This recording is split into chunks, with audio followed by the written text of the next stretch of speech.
అందుకే అధ్యక్ష తమరు కూడా అక్కడి నుంచి ఆదేశాలు ఇవ్వండి, దీని మీద చర్చ జరగాలి.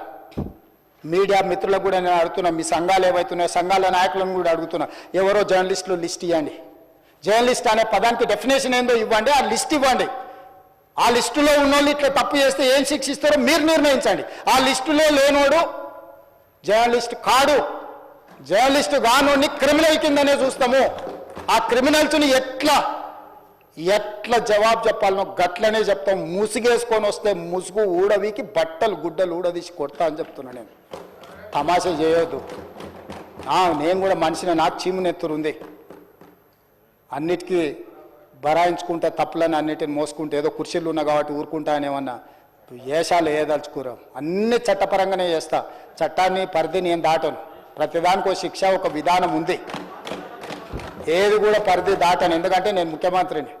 చట్ట పరిధిలోనే అన్ని శిక్షలు ఉంటాయి. జర్నలిస్టులకు కూడా నా సూచన, ఎవరు జర్నలిస్ట్